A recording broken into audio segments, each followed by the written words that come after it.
afternoon and good evening to you. Welcome to TFH on Thursday, the 21st of May. Nearly the weekend now. Looking forward to it. As you can see, we've chosen a bit of a dress down mode today. It is the summer and it is the weekend, so I thought perfect day to put on a t-shirt for the show. Guys, we have a packed show today. I'm going to be bringing you guys India. We've basically haven't spoken much about India. We've got to talk about them. They do have the second largest population on Earth. And there is a right-wing leader over there as well. So I'm going to bring you that news in a second. But what I want to do today, I want to start with yesterday being, you would think that we've already hit the highest day on record for coronavirus, right? You'd think that it's been going on now since January. We're now in May. You're thinking all that 4 months or more, we would have hit the highest on record day, seen as the main countries that were affected all coming down, right? Wrong. Yesterday, my friends, the 20th of May, we saw the highest day on record. And when you really think about it, it is kind of crazy. So guys, without further ado, let's get to it. So guys, as I was saying, I was shocked that yesterday, because we're all in Europe, and you know, even though America's still doing this, is doing at a slower rate. So I know Russia's climbing, Brazil's climbing, South America's climbing. However, I'm shocked that after 4 months, only yesterday, we've now arrived at the highest one-day number on Earth. So take a look at these video guys. Viewers in the United States and all around the world, this is New Day. New overnight, coronavirus cases worldwide surpassing the 5 million mark. The World Health Organization reported the largest single-day increase in cases since this outbreak began. That is not going in the right direction, obviously. Most of those cases are in just 4 countries: the United States, Russia, Brazil, and India. Meanwhile, the embattled head of the CDC... Welcome back, guys. I mean, that really blew my mind. What does that tell us? It tells us this thing's still rampant out there, guys. If after 4 months we're hitting the highest day on Earth so far, then we could hit the highest day in the next month, clearly. I never would have guessed that we hadn't seen the highest day. I never would have guessed that. As you know, this is why it's good to not just stay informed for a week and then switch off. But it's good to know that. It's important to know that after 4 months of this virus, only yesterday we hit the highest one-day total. I mean, that's incredible, guys. Now, when you hear that, anybody with any sort of common sense and seriousness must know that we could still have a higher day after today. We could still have a higher day after 6 months. However, when you have a leader who doesn't think that none of this is real, then obviously it filters down to their family and their circles and maybe those who support them. I'm going to show you guys a video of Eric Trump, who's Trump's son, who, I'll let you guys listen to this and then we'll talk in a minute. Take a look at his interview with Fox News. A Judge Janine, who's the most untrustworthy judge I've ever come across. Listen to this interview. Out there, and they think they're taking away Donald Trump's greatest tool, which is being able to go into an arena and fill it with 50,000 people every single time, right? So they will, and you watch, they'll milk it every single day between now and November 3rd. And guess what? After November 3rd, coronavirus will magically all of a sudden go away and disappear, and everybody will be able to reopen. They're trying to deprive him of his greatest asset, which is the fact that the American people love him, the fact that he's... Did you hear what he just said? Just in case you missed it, did you hear what he just said? He just said this. So at the beginning of this whole thing, his dad said this was a hoax invented by the other side, the Democrats. So it's like Boris Johnson saying Labour invented this hoax. And then people started to die because he thought it was a hoax. But this interview tells me in the back of that family's mind, somewhere in the back of their mind, they still think this is a hoax. In case you missed it, just listen to what he said again. Between now and November 3rd, and guess what? After November 3rd, coronavirus will magically all of a sudden go away and disappear, and everybody will be able to reopen. So what he's saying, guys, is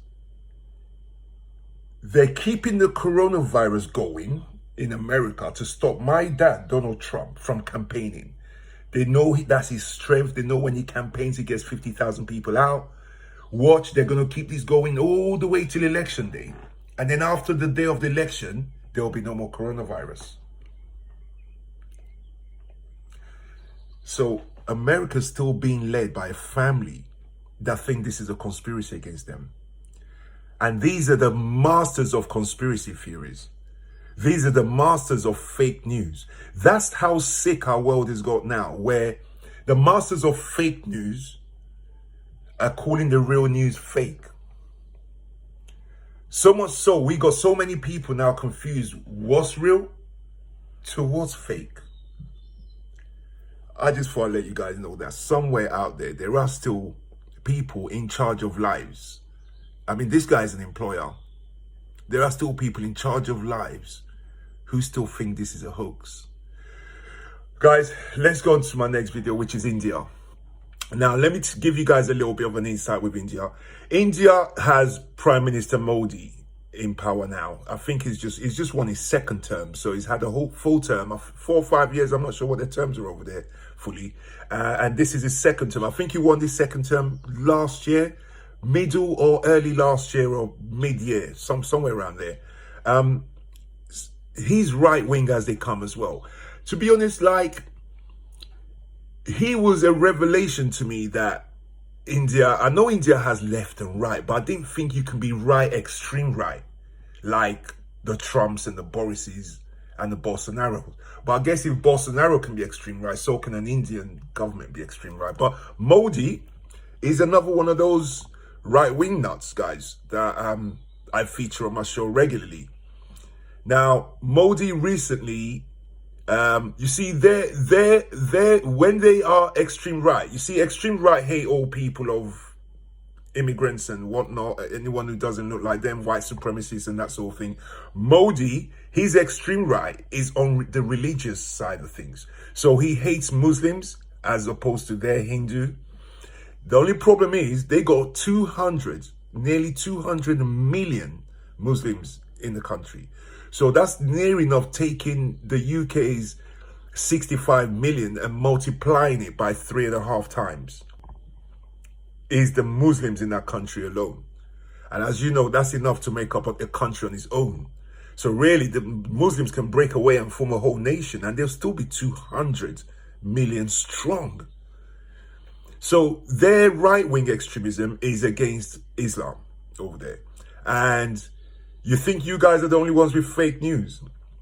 I've told you guys before, the fake news in Iran is that this escaped from a lab in the US. Yeah, you want to laugh at that? That's how I laugh at those who thought this was 5G, guys. What's it called? In India, their fake news is that the Muslims brought it and they're spreading it to kill the Hindus. Take a look at my video. India's lockdown, covering around 1.6 billion people, has been extended until the end of May. But for the country's Muslim minority, there's perhaps been an even greater impact. Since taking power, the government of Prime Minister Narendra Modi brought in a citizenship law that favoured non-Muslims and has been accused of turning a blind eye to violence against India's nearly 200 million Muslims. After coronavirus broke out, threats and attacks against Muslims exploded again, as Mandakini Galat reports.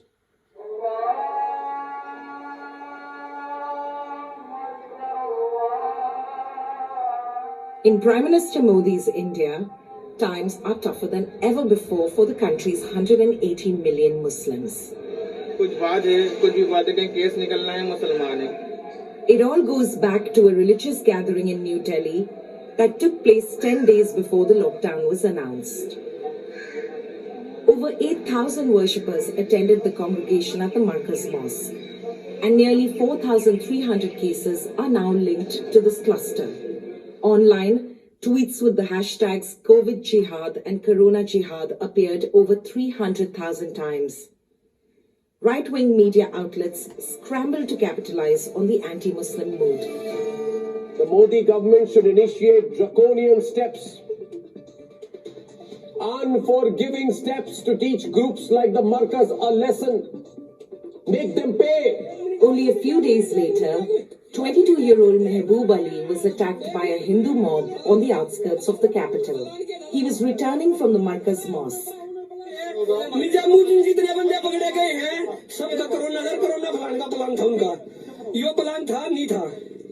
This form of Islamophobia is not new in India. In December 2019, nationwide protests erupted after Prime Minister Modi's Hindu nationalist government announced an amendment to India's citizenship laws that offered amnesty only to non-Muslim illegal immigrants from neighboring countries. It was widely criticized as being anti-Muslim. Hundreds and thousands of students, like Shaheen Abdullah, took to the streets in opposition. Like once the lockdown started, the first thing they did is like whitewash all our graffitis which called out the Islamophobia. Shaheen's friends were arrested and charged under draconian anti-terrorism laws. Student activists like Shaheen live in fear of being slapped with sedition charges for so-called anti-national behavior. And in a country where the government routinely uses surveillance to stifle dissent, students are more careful than ever before about their online activities. Critics say that the Prime Minister's government has used the pandemic to launch wide-scale surveillance tools through a contact tracing app called Arogya Setu. The app uses GPS tracking to locate and profile the population in order to monitor the spread of the virus. Already, it has been downloaded over 100 million times. Apar Gupta is worried. Indian writer Arundhati Roy. All of this fits into a wider pattern. Those last few months of uprising probably made the government think that it really needs to put in these ways of controlling. In some ways, you could argue that this particular pandemic came as a political gift to this government because it was seeing a crisis which it didn't know how to deal with the massive uprising of students, of young people, of the left, of lots of Muslims in fury over this, and fury and fear over the new citizenship. The Prime Minister faces staggering challenges in the days to come, as over 1 billion people look towards this government to find a way out of this crisis without undermining India's democracy. Shocking, isn't it? So they think the Muslims are infecting them on purpose. And it's really sad because you see what happens with right-wing governments. Did you notice their version of Fox News on there? That's exactly what Fox News does in America, that channel that said they must pay revenge. And as soon as that's aired, what's happening? Muslims are getting beat up, probably killed. We don't know, but probably killed in rural areas because India is not as wired up all the way through. So you could get killed in a village and no one in the city might find out, you know. So people lose their lives when right-wing nuts make these types of announcements. It costs lives. And what Trump's done, if you look at these guys, the only person who's been in power before Trump was the Filipino president of Philippines, the other mad one. He's the only one that was in power before Trump, really, out of all these guys. All these guys have come off the back of Trump. And Modi, if Modi was in power before Trump, he didn't show that side of him as much as since Trump made it cool to show that you can be racist, made it cool to victimize a sector of the world, that all Muslims can't come to my country. He made it cool to vilify judges that don't agree with you. Made it cool to vilify his own secretaries of state that don't agree with him. He made that type of behavior great and cool, criticizing the press. Yeah, you are lying. As he's telling a lie, he's telling the press, you're lying about what I said yesterday. That's not what I said. And they go back to the newsreel and show exactly what the guy said. He's made all that kind of behavior cool. And I'd like to put this to you all out there. If America and Trump was Trump running a country like Barbados, right, or Cuba, would the rest of the world not be calling that country a banana republic by now? America's turned into a banana republic as far as I'm concerned. You guys just don't want to admit it. Those of you Americans who watch this, I'm sorry to tell you, if this were any other country, people are not saying it out loud, and the news and the TVs and the papers, they're not calling it out loud, but many are thinking it. And I'm saying it right here. You heard it here first. The USA officially is now a banana republic. Thank you. So my next update, guys, is on Brazil. Now, Brazil's issues are, wow, they are growing and growing and growing. So here's 2 clips on Brazil, guys. Have a look. U.S. continues to reopen. President Trump says he's considering a travel ban, this time on Latin America, particularly Brazil. I just want to ask you a question on Brazil, who's Yes, in third place now, catching up to Russia in second place with a number of cases. Are you finally considering a travel ban from Brazil and Latin America? We are considering it. We hope that we're not going to have a problem. The governor of Florida is doing very, very well testing, in particular Florida, because a big majority come into Florida. Brazil has gone more or less herd. You know what that is, herd. And they're having problems. All right. The United Nations, let's continue to talk about Brazil. Brazil reported its biggest daily jump in infections and deaths. It currently has the 3rd highest number of confirmed cases globally. But as you can see, the U.S. still has very much a significantly higher number of infections by far.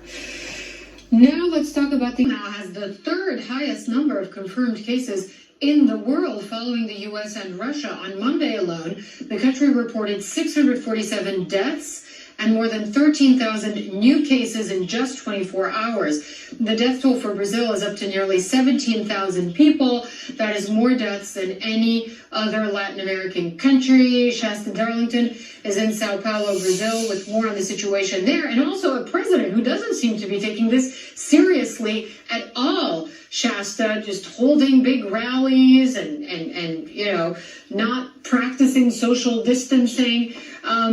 So is he sort of setting the tone for the country? Is that one of the reasons potentially that the infection rate is so much higher? Well, Hala, there are a number of reasons. Definitely the mixed message is part of the problem. You've had a number of big cities in quarantine since March, with local governments, governors and mayors really trying to do the right thing. At the same time, you've had the leader on the national stage talking about this being a little flu, setting his own example by often going out without masks, holding these rallies, as you pointed out. But another big problem is just that because this country has been in quarantine for so long now, so many people, especially those who work in the informal sector, just say that they can't afford to do this anymore. They've got to get out and start making some money. So you're seeing a lot of pressure on the poor Northeast, the poor North, the favelas in the urban centers, where people who were sheltering at home initially are now back out on the street trying to make ends meet. You also see a lot of sort of a flippant response. Well, okay, we tried that. Now we're just going to go back to life as normal. Because this is such a huge country in places like Sao Paulo, where 90% of intensive care beds are actually already full, you still get that sense that some people don't understand what's going on. And there is definitely agreement across the board that this is still the beginning, that we are far from peaking. This is a country of 210 million. We just surpassed The UK and the number of confirmed cases over 250,000, and that's going to keep rising. This is a big country that it could end up being right up there, even with the United States, according to some officials. So this is, again, just the beginning. We'll see where this goes next. Thank you, Shasta. Coming up. Now, it's amazing that Trump hasn't put a ban on Brazil, isn't it? I mean, he's banned Europeans, he's banned Chinese first, and then it turned out that it wasn't the Chinese strain that hit them, it was the strain of those who came from Europe. So their infection they got from Europeans, while he banned China. Now he's got Brazil, his little puppy pet down south in Brazil, who models himself on Trump, and he hasn't banned them from coming to Brazil. You know why, right? Because he probably speaks to Bolsonaro every day. They're like, yeah, so what's going on, Trump? Any new ideas? Yeah, I've thought of the chloroquine as well, funny enough. Yeah. I was going to take it in my country, but I don't think my people would even understand what I was doing. So I just thought, nah, maybe that's not a good stunt to pull. But I give it to you, Donald. That was a great stunt. I mean, your press was shocked, but I was well impressed. Do you know what I mean? What else could I say? Why hasn't he banned these people from coming when that's now the epicenter of South America? Does that even make sense? When China was the epicenter of what's it called? When China was the epicenter of Asia, he banned them at the time that Italy had taken off, and Italy and Spain were going through a mad time when he banned Europe and left England unbanned, right? Because Boris is his mate, right? Then he thought about, there's a lot of people coming through Britain. Now Britain's having a problem. All right, Britain. All right, as from Monday, we're going to shut you down as well. Yeah? That was when Italy and then was becoming the epicenter of the world. He done that. Now you got South America. Brazil is now the epicenter of the Americas, well, other than the US themselves. And he hasn't put a ban on them? Okay, then. Guys, as you know, I'm bringing you the updates on the Navajo people, the American Indians and the Alaska Natives. Their story is one that I will keep pushing on here, and I will keep keeping you guys informed. I'm a firm believer in the little guy, helping the little guy, bringing the little guy's strife to attention. And if you can help, then we help. So guys, here's a further update on the Navajo nation and their plight, guys.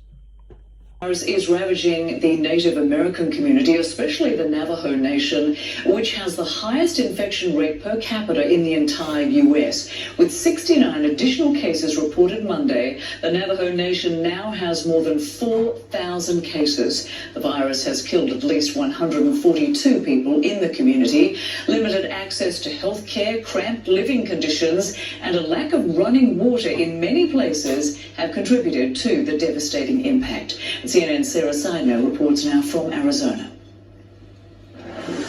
Rosemary, the Navajo Nation is known for its exquisite landscapes and its resilient people, but their resilience is now being tested because COVID-19 is sweeping their nation. The beauty of the Navajo Nation masks the vengeance coronavirus has exacted on its people, even in the most remote places. In this household, out of nowhere, it came about and just whipped through us. Felicity Jones is one of 5 people in her family who has contracted the virus that takes your breath away. I could just go, but I didn't want to go to the hospital. How afraid were you when you realized that your mom had it, that your sisters had it, and then you had it? I didn't want to leave my kids behind. Because I had so much to do in life with them. I have altogether 9 kids. She didn't want to go to the hospital because too many people she knows never made it back home alive. This is one of the hospitals where members of the Navajo Nation would be brought if they needed to be in an ICU, for example. The nation's now reporting nearly 4,000 COVID-19 cases in a population of 175,000, which means they surpassed New York and now have the highest infection rate per capita in the U.S. This is partly because the Navajo Nation says it's tested more people than any other state, 11% of its population. But unlike New York, just getting to a hospital with these kinds of resources can take hours. It's really hard. The Navajo Nation spans 27,000 square miles. There are no short distances here, which is one of the difficulties with getting resources to all of its people. With the exception of here, I'm standing in the Four Corners, where with one step, you can walk into 4 different states. But with the vast distances, self-distancing might seem easy. It isn't, because mostly everyone shops at the same stores. There are a lot of people living here. The president of the Navajo Nation says infrastructure and resources long ago promised by the federal government were never realized. And now there's a perfect scenario for the virus to spread. 40% of our citizens here on the Navajo Nation don't have the luxury of turning on a faucet. They don't have running water. They don't have running water. Also, generations of families often live in one home, so if someone gets the virus, isolation is often impossible, never mind frequent hand washing. And we can change that with the help of the federal government. For now, he's placed the strictest of measures on his people. 8 p.m. curfews on weekdays, and on weekends, a 57-hour lockdown. Not even the gas stations are open. And their lucrative tourism and entire gaming industry are closed down until tribal lands. The suffering is more acute. 40% of families here already live below the poverty line. So when the tribal government traversed their nation handing out healthy food and bottled water, why is this important? For me to eat, and my family to eat. The lines seemed endless. Many were gathering items to help others survive, like Felicita Jones, still self-quarantining after a bout with COVID. How are you feeling now? Right now, I feel great. She's happy because she survived, as many people will. But there is a real problem with the spread of the virus here, and the president of the Navajo Nation had made an all-call for help. And there have been organizations like Doctors Without Borders who have responded. They have a small team here. But we should mention, they started their first response to COVID-19 in the United States in New York.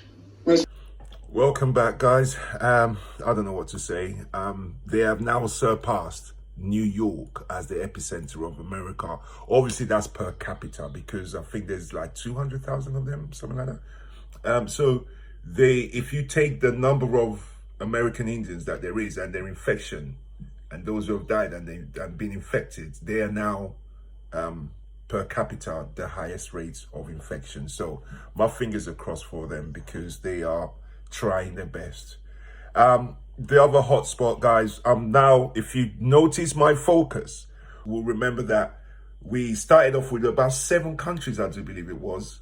We picked US, UK, we picked Jamaica, we picked Norway, Sweden, Norway because it had 7 and 8G, Sweden because it had no 5G but still had cases, and we picked Papua New Guinea as well. So we had about 7 countries, and then the focus went to the UK and the US being the epicenter. So my focus switched to that lot. And then my focus further widened when I was trying to bring to you guys the difference between a right-wing run government and a left-wing or center-left run government. And we stuck with that. And then I brought you guys the Four Amigos, because they were standing head above shoulders against anybody else in their blinded right-wing denial state of mind, and how it reflected on the casualties in their countries. Now we're at the stage where the UK is not so much now of an epicenter.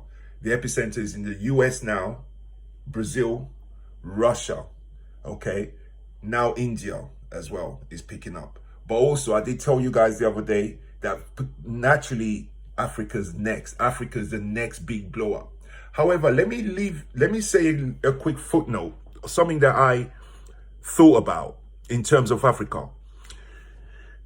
You see, the way the virus was going, it took the path of the most traveled routes. So the most places that planes take off for, it was natural. So, for example, more people visit New York and London and Spain than visit Kenya, South Africa, or Lagos. Okay? Then, once you figure that out, then it was obvious that it was coming to Africa. However, I have to say this. What saves Africa's bones and what saves their neck is that the fact that they locked down, not now that it's coming there, or not now that they're seeing cases, but they locked down when we were locking down here. Flights shut down. So there was no new people flying into their countries. Okay? Follow what I'm saying to you. If the flight restrictions hadn't got in place and like flights were banned, planes weren't going anywhere no more, yeah? If that hadn't been put in place, what, a month ago now? About a month now?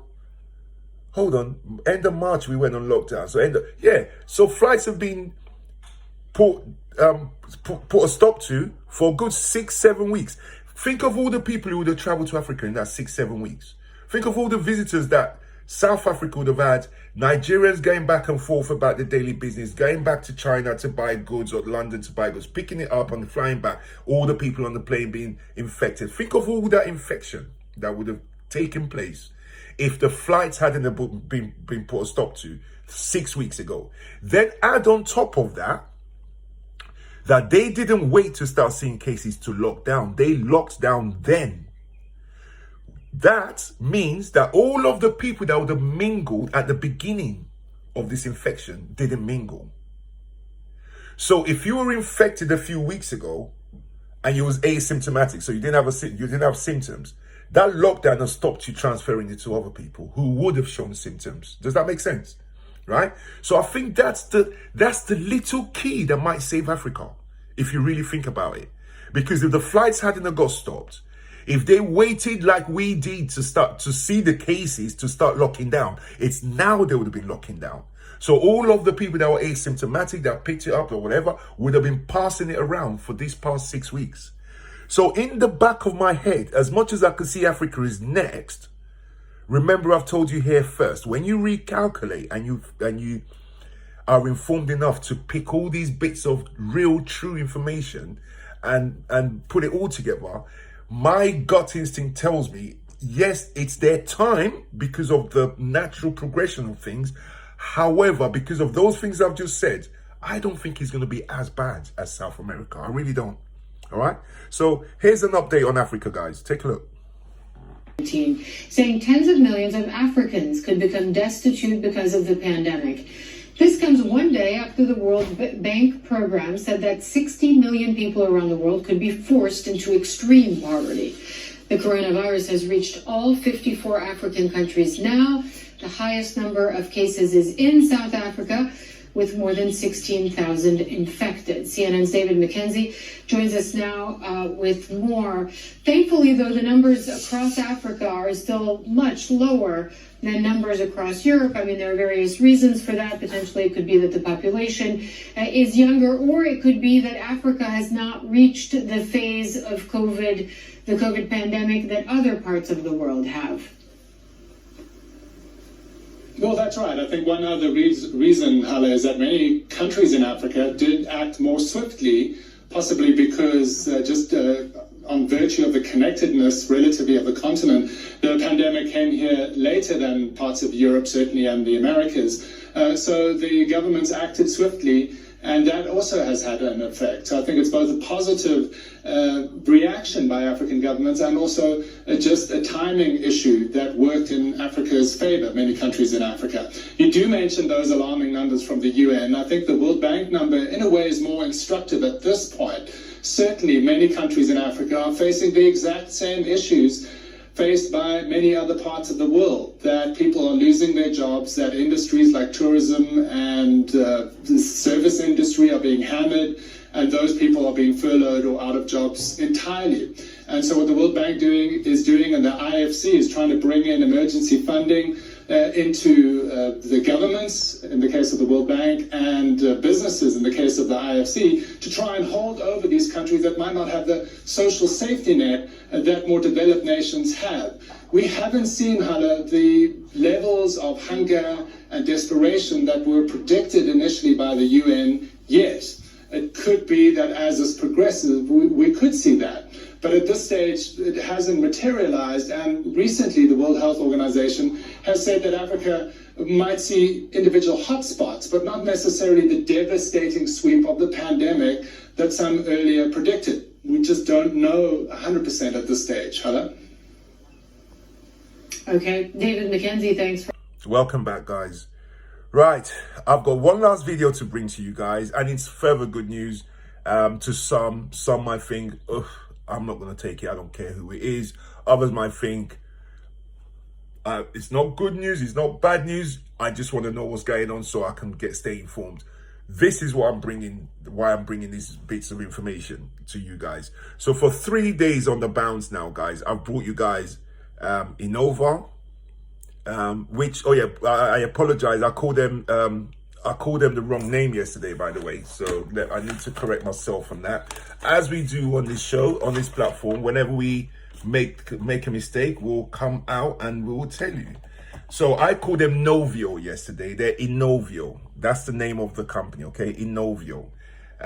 So for 3 days now on the bounce, I brought you Moderna 3 days ago. They are what you can say halfway there. They're testing on humans. I brought you Innovio yesterday, which has got a quarter of the way through. So they've tested mice and guinea pigs. So that's Innovio. So you got Moderna, you got Innovio now, both American. So today, guys, I've got a third company, who we all know. We know this company. We all got their products in our homes. It's Johnson & Johnson, guys. Your makers of baby lotion, talcum powder, right? Johnson & Johnson, big, been around for at least over 100 years. Right, so they are carrying out vaccine trials, guys. They are testing on monkeys. They're testing on monkeys. Now, so far, none of the other two that I brought to you went to our closest relatives, yeah? Johnson & Johnson are testing on monkeys at the moment, and so far it's going great as well. So again, guys, like I keep saying to you, this is news that the companies are broadcasting themselves. Bill Gates does not own Johnson & Johnson. Johnson & Johnson was around before Bill Gates. When Johnson & Johnson, that was a multi-billion pound company, or multi-billion dollar company, Bill Gates was still at school in nursery. Yeah. So these things are organic, guys. It's a race. It's survival of the fittest. It's who makes it there first. It's who can have the most reliable one. So as far as I'm concerned, guys, the discussion about vaccine is all about keeping informed. It's all about making the right choice. We will have multiple choices of vaccine to go with. What do you need to decide which one to go with, or whose vaccine to go with? What do you need to make that decision? Just one thing: information. Guys, take a look at my next video. Vaccine tests. Right now, there are 8 vaccines in human clinical trials, 110 in preclinical trials. Health experts tell us most, if not all, will fail, but it only takes one to work. CNN's Elizabeth Cohen has more. Christine, Laura, some interesting advances in animal studies for COVID vaccines. But before I continue, I should point out the obvious. We aren't monkeys. We aren't guinea pigs. We aren't mice. There are lots of vaccines and drugs that work out in animals that turn out not to work out in humans. However, it is a necessary first step, and certainly these advances point us in the right direction. So let's talk about what Johnson & Johnson did. They have several vaccine candidates for COVID, and they're working with doctors at Harvard, and they took 25 rhesus macaque monkeys, and they gave them the vaccine, and they found that they developed what are called neutralizing antibodies. So these are antibodies that have the ability to bind to the virus and disable it, keep it from infecting human cells. And obviously that is a good thing. After they were vaccinated, the researchers gave these monkeys, exposed these monkeys to COVID, and they found that they had relatively low viral loads. Some of them had no detectable virus, and it was because they'd been vaccinated. Now, Inovio, another company, did something a little bit different. They used guinea pigs and mice, and they found that those too developed neutralizing antibodies. Now, this is important for many reasons, as I said, because it points us in the right direction. But as vaccine researchers like to say, mice lie and monkeys exaggerate. But of course, we will keep hoping that a vaccine works. All of these steps that we're talking about right now, small steps. This is a marathon, not a sprint. Christine, Laura. All right, Elizabeth, thank you. Welcome back, guys. Now, I think that's great. It's a long way still to go, as many of these reporters are telling you. Also, there's a guy called William Heseltine. Okay, William Heseltine. He's a president of a organization called Access Health International. So they're like they monitor everything. Okay, and this guy's the president, and he said something today that I would like to add to all these videos that I'm showing you. There's a few things that we need to be aware of. One is it has to be proven. I'm not here pitching, and I don't make any money from it, from the vaccine. I'm not here pitching. I'm just here putting out what I deem to be the common sense solution to something like this. Yeah. If you know, I mean, there are Christians that won't take blood transfusion because it's in their beliefs. If it's in your belief not to have blood transfusion, I can't help you. As far as I'm concerned, God says he will help you if you help yourself. So you not helping yourself by refusing blood transfusion when you're clearly needing blood to be alive, to be able to serve God tomorrow, but you've decided to cut your life short because for some reason you've misread the Bible or something. Because I don't know where that comes from. I really don't. But there are people that believe that. So there's also going to be people that believe that taking a vaccine is against their religion. Fine. I can't help you on that one. All I will say is the one thing that runs through all religions is that you can't stand in front of a train, close your eyes and pray and hope that your prayer is going to stop that train from killing you. You can't do that. What God asks you to do is, if you're running across the tracks for some reason and there's a train coming, is to pray that the train doesn't hit you, but keep running away from the train so that you help yourself not get killed. And then God will give you that extra boost in energy to just make it past and not get hit by the train. That's my interpretation of God's help. God helps those who help themselves. Some people think you might stand in front of the train and pray and it works. I don't believe that, not for 1 minute. So what I'm going to say in terms of this, guys, is the vaccine has to be proven, guys. Of course it has to be proven.